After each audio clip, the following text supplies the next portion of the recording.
We have some studies now showing that when people are using social media, when they're on their phones, is that there's some stimulation of the same area in our brain that's associated with addiction.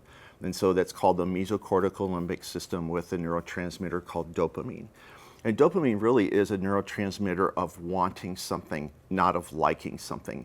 And so it goes up when we're doing things that are necessary for survival, like being around our friends and our family. But what happens when we're scrolling is that we see levels that go up higher than normal. And because of that, our brains start thinking that this is something that we need. They start thinking this is something I want to do or I need to do for survival because of those dopamine increases.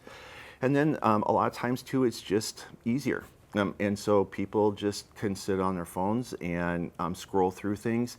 Algorithms are built in there to keep us on that phone. How do you stop? I think it's difficult because people, if they've been doing that for a while, if they've been spending hours on their phone every day for a while, is that there's going to be some discomfort when they stop.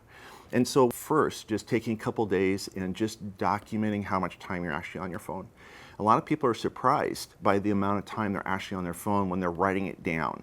And so what we ask people to do then is not just like cut it off or just stop it altogether, but just say, okay, can I set a timer? And just kind of slowly work down on the amount. So if we can try to get people to an hour or two a day, and as long as that's not interfering with your life, then that's a pretty good way to try to do that. The other thing is it's easy for us to say, don't do this, right? But if we don't give people options, or if we don't think about options for ourselves, we're just going to go right back in there because this vacuum is there then. This thing that was bringing us this like dopamine surge all of a sudden is gone. And we're going to sort of feel uncomfortable. And so coming up with activities that you enjoy doing. Small changes over time are much more effective than gigantic changes that happen really quickly.